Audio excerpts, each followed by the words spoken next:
High বন্ধুরা, আজকে আমি আপার প্রাইমারি নিয়ে আলোচনা করব। আপার প্রাইমারিতে কারা বসতে পারছে বা গ্র্যাজুয়েশনে কত পার্সেন্ট মার্কস থাকলে আপার প্রাইমারি বসা যাবে, বা এর সিলেবাস কী আছে, কবে পরীক্ষা শুরু হতে চলেছে এবং এজ লিমিট কত থাকলে পরীক্ষায় বসতে পারবে। আমি সব কিছু এ টু জেড আপার প্রাইমারি সম্বন্ধে ডিটেলস আলোচনা করব। আশা করছি এই ভিডিওটা দেখলে তোমাদের অন্য কোনো ভিডিও দেখার প্রয়োজন পড়বে না, বা এই ভিডিও দেখলে তোমরা পুরোটাই তোমাদের আপার প্রাইমারি সম্বন্ধে ডাউট সমস্ত ক্লিয়ার হয়ে যাবে।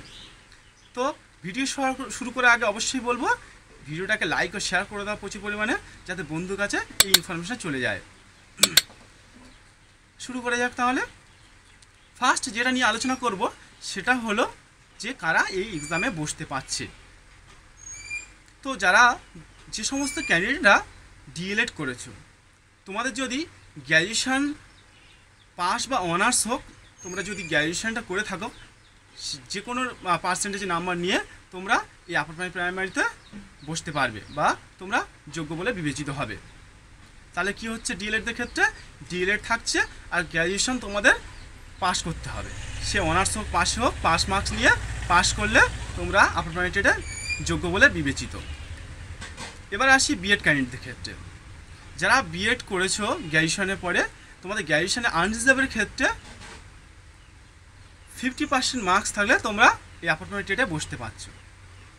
আর যারা এসসি এসটি ওবিসি আছো, তোমাদের ক্ষেত্রে 45% নাম্বার পেলে তোমরা এই আপার প্রাইমারিতে বসতে পারবে। এবার বলি কিছু ক্যান্ডিডেট যারা আছে হয়তো বিএড করেছে গ্র্যাজুয়েশনে, আনরিজার্ভের ক্ষেত্রে 50% নেই, কিন্তু এমএ করেছে। এমএতে যদি তাদের 50% মার্কস থাকে আর বিএড থাকে, তাহলে তারা এই আপার প্রাইমারি যোগ্য বলে বিবেচিত হবে। আর এসসি এসটি ওবিসি ক্ষেত্রে যে সমস্ত ক্যান্ডিডেটরা তাদের গ্র্যাজুয়েশনে 45% মার্কস নেই, কিন্তু এমএসসি করেছে, সেখানে যদি তাদের 45% মার্কস থেকে থাকে আর বিএড থাকে, তাহলে তারা এই আপার প্রাইমারি টেটে যোগ্য বলে বিবেচিত হবে। এবার বলবো যে আপার প্রাইমারি টেটের সিলেবাস কী আছে, কত পেলে পাস পাবে, 5 নম্বর উঠবে, আমি সেটা পুরো ডিটেল আলোচনা করব। আপার প্রাইমারি মূলত টেট 150 নম্বরের একটা এক্সাম হয়, যেটা ওএমআরের এমসিকিউ টাইপ প্রশ্ন হয়। সেখানে 150-র মধ্যে যারা আনরিজার্ভ ক্যান্ডিডেট আছো, তারা 60% পেলে পাস বলে বিবেচিত। 60% মানে ধরো 150-র মধ্যে 90 পেলে তোমরা পাস বলে বিবেচিত হবে। আর যারা এসসি এসটি ওবিসি আছে, তাদের 5% রিল্যাক্সেশন দিয়ে তাদেরকে 150-র মধ্যে 55% পেলে তারা পাস বলে বিবেচিত হবে। মানে ধরো তাদেরকে 82 পেতে হচ্ছে, তাহলে 82 পেলে তোমরা পাস বলে বিবেচিত হবে। তো এই এক্সামে যে আপার প্রাইমারি টেট আছে, এখানে কোনো নেগেটিভ মার্কস থাকছে না। 150 নম্বর প্রত্যেকটা প্রশ্নের মান 1 নম্বর করে থাকবে, এখানে কোনো নেগেটিভ থাকবে না। তো 150 নম্বরে কোন কোন সাবজেক্ট কত করে নাম্বার থাকছে সেটা এখন বলবো আমি। 150 নম্বরে মূলত ফার্স্ট যে সাবজেক্টটা থাকছে সেটা হলো CDP, child development and pedagogy, যেখানে 30 নম্বর মার্কস থাকছে। এখানে 15 নম্বর সাবজেক্টের উপর থাকবে, 15 নম্বর প্যাডাগজি থাকবে।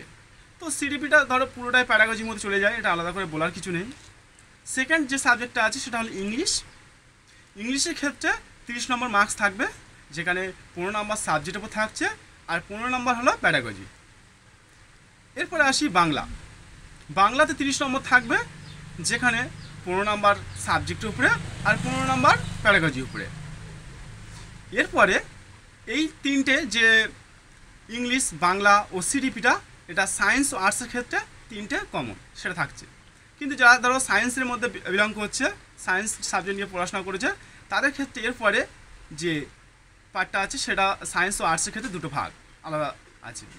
সেটা কি, যেমন সায়েন্স যারা আছো তাদের ক্ষেত্রে ম্যাথ ও সায়েন্স থাকবে 60 নম্বরে, আর যারা আর্টসে আছো তাদের থাকছে সোশ্যাল সায়েন্স। সোশ্যাল সায়েন্সের মধ্যে পড়ছে হিস্টোরি, জিওগ্রাফি ও পলিটি, এই তিনটে নিয়ে 60 নম্বরও থাকবে।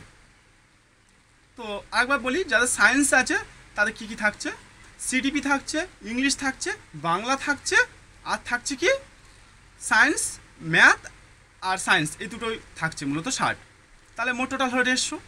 আর যারা আর্টস ক্যান্ডিডেট আছে তাদের ক্ষেত্রে কী থাকছে, সিডিপি থাকছে, ইংলিশ থাকছে, বাংলা থাকছে আর সোশ্যাল সায়েন্স থাকছে, মানে ওই হিস্ট্রি, পলিটি আর জিওগ্রাফি মিলিয়ে 60। তাহলে টোটাল 150 হলো। তো এই যে সায়েন্সের ক্ষেত্রে ম্যাথ আর সায়েন্স থাকছে, সায়েন্সের এখানে 60 নাম্বার থাকছে, 60-এর মধ্যে 40 মার্কস থাকবে সাবজেক্টের উপরে আর 20 নাম্বার থাকবে প্যাডাগজি উপরে। আর আর্টসের ক্ষেত্রে যে সোশ্যাল সায়েন্স উপরে 60 নাম্বার আছে, এক্ষেত্রে সাবজেক্টের উপর থাকবে 40 মার্কস ও 20 নাম্বার থাকবে প্যাডাগজিতে। তো এই হলো সিলেবাস আপার প্রাইমারি টেটের ক্ষেত্রে। এবারে অনেক দিক থেকে শোনা যাচ্ছে যে আপার প্রাইমারি টেটের ক্ষেত্রে যে সাবজেক্টেও একটা এক্সাম নেওয়া হবে সাবজেক্ট উপরে। এক্ষেত্রে অফিসিয়াল কোনো এখন নোটিফিকেশান আসেনি, সেক্ষেত্রে যে আপার প্রাইমারি টেটের পরে সাবজেক্ট এক্সাম নেওয়া হবে।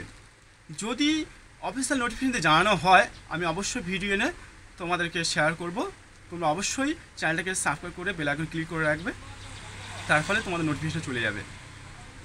তো সাবজেক্ট যদি আসে তারপরেও তো আমাদের এই আপার প্রাইমারি টেটটা এক্সাম 150 নাম্বারটা দিতে হচ্ছে। তো তাহলে আমরা যদি আগে থেকেই এই 150 নাম্বার প্রিপারেশান শুরু করি, তাহলে যখন অফিসিয়াল নোটিফিকেশান দিয়ে সাবজেক্টটা পড়তে বলবে তখন আমাদের সাবজেক্ট নিয়ে পড়া যাবে। তো এটা এখন থেকে প্রিপারেশান শুরু করে দাও, তোমরা আর লেট করো না, কারণ অনেক দিন পরে একটা সুযোগ আসতে চলেছে যেটা হাতছাড়া করা একদমই ঠিক হবে না। এরপরে যে বিষয়টা নিয়ে কথা বলবো সেটা হলো এজ লিমিট। আনরিজার্ভ ও SC ST OBC তারা কত এজ থাকলে বসতে পারে সেটা নিয়ে আলোচনা করব। মূলত যারা আনরিজার্ভ ক্যান্ডিডেট আছো তাদের ক্ষেত্রে 20 থেকে 40 বছরের মধ্যে থাকলে তোমরা এই আপার প্রাইমারি টেটে বসতে পারবে। আবার বলছি, যারা আনরিজার্ভ ক্যান্ডিডেটের মধ্যে আছো তাদের ক্ষেত্রে 20 থেকে 40 বছরের মধ্যে থাকলে তোমরা আপার প্রাইমারি টেটে বসতে পারছো। যারা SC ST OBCর মধ্যে আছো তাদের ক্ষেত্রে 20 থেকে 45 বছরের মধ্যে হলে তোমরা এই পরীক্ষায় বসতে পারবে। তো আশা করি এটা বোঝা গেছে, পরিষ্কার হয়েছে তোমাদের কাছে যে কত এজ থাকলে তোমরা পরীক্ষায় বসতে পারছো।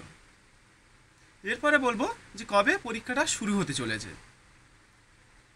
তো কোর্ট থেকে কলকাতা হাইকোর্ট থেকে বলে দেওয়া হয়েছে যে 2026 সালে মে মাসের মধ্যে আপার প্রাইমারি টেট সম্পূর্ণ করতে হবে। কিন্তু সেটা ধরে যদি আমরা আমাদের যদি ভাবি যে 9 মাস 10 মাস সময় আছে, তো এখন অনেক সময় পড়ে নেবো, পরে 2 মাস যখন বাকি থাকবে, এরকম করে চলবে না। আমাদেরকে এখন থেকে আমাদের প্রিপারেশান শুরু করতে হবে, কারণ এখন প্রচণ্ড ধরো 10 বছর হয়ে গেছে এক্সাম নেই, কম্পিটিশান প্রচণ্ড হবে। তো এখন থেকে প্রিপারেশান শুরু করতে হবে সাকসেস হতে গেলে। জীবনে অনেক দিন পরে একটা সুযোগ আসছে, সেই সুযোগটা হাতছাড়া করে চলবে না। তো এখন থেকে তোমরা প্রিপারেশান শুরু করে দাও। আশা করি আমি এই আপার প্রাইমারি টেটে সমস্ত কিছু নিয়ে আলোচনা করেছি, সমস্ত কিছু তোমাদের কাছে ক্লিয়ার হয়ে গেছে। এরপরেও যদি তোমাদের কিছু ডাউট থেকে থাকে তোমরা অবশ্যই কমেন্টে গিয়ে কমেন্ট করবে, আমি যথাযথ অ্যান্সার দেওয়ার চেষ্টা করব। ভিডিওটা যদি ভালো লেগে থাকে অবশ্যই লাইক শেয়ার করবে বন্ধুদের কাছে, এবং চ্যানেলটা সাবস্ক্রাইব করে পাশে থাকবে। থ্যাংক ইউ, ধন্যবাদ। দেখা হচ্ছে পরের ভিডিওতে।